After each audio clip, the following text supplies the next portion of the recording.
Welcome to this explainer.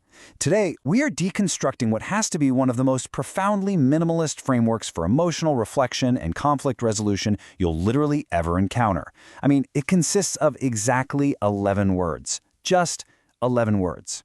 It's called Ho'oponopono, and it's built entirely upon 4 foundational pillars.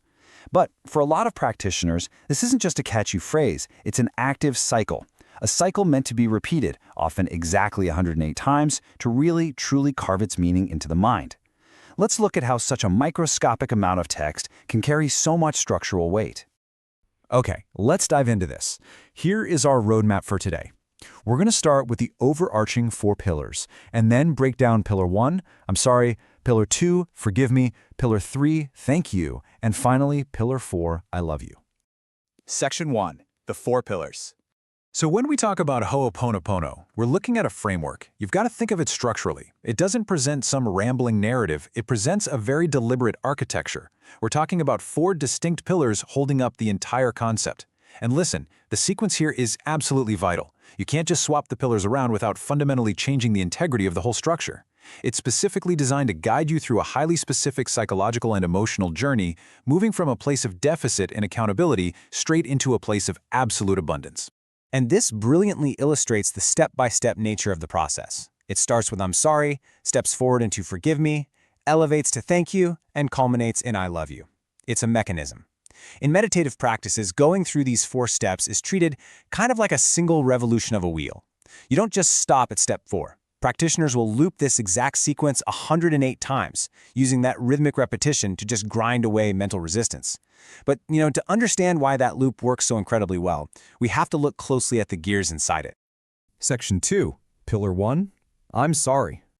I'm sorry. Wow, it is an incredibly heavy opening phrase, isn't it? Within this framework, it functions purely as an acknowledgement. It's the starting line. I mean, you can't fix a structure if you refuse to look at the crack in the foundation, right? So by beginning the practice with, I'm sorry, the framework immediately forces the speaker to drop their defenses. There's no caveat here. There is no, well, I'm sorry, but no. The admission is completely stripped of excuses.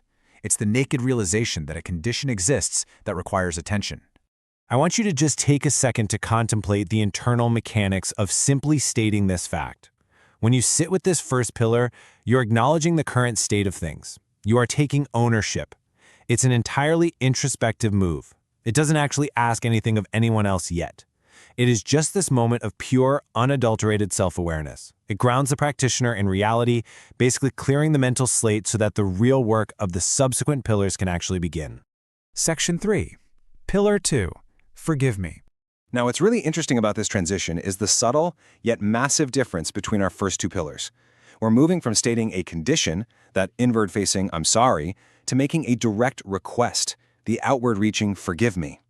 The posture changes entirely. You are no longer just observing a fault, you are actively asking for absolution. It bridges that gap between the self and the external, whether that external is another person, the universe, or honestly, even just another fractured part of your own psyche. Forgive me. This phrase requires a response. It's a call to action.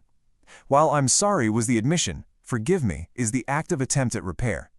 Together, these first 2 pillars complete the apology half of the framework. Think of them as the demolition crew, coming in and clearing away all the rubble of ego and conflict. But, as we know, just clearing the rubble isn't enough to build a house, which is exactly why the practice doesn't stop here. Section 4, Pillar 3, thank you. Thank you. This is a profoundly powerful pivot. Think about it. We've just come from this place of deep vulnerability and seeking absolution, and immediately, without a single beat of hesitation, the framework introduces gratitude. It doesn't wait around for the forgiveness to be explicitly granted. It just assumes the grace of the process. By placing gratitude as the immediate third step, the practice completely alters the emotional frequency. It pulls the practitioner right up from that heavy, deficit-minded state of apology and introduces a state of receiving. Let's move along and see how this builds, because this transition from apology to affirmation is literally the hinge on which the whole framework swings.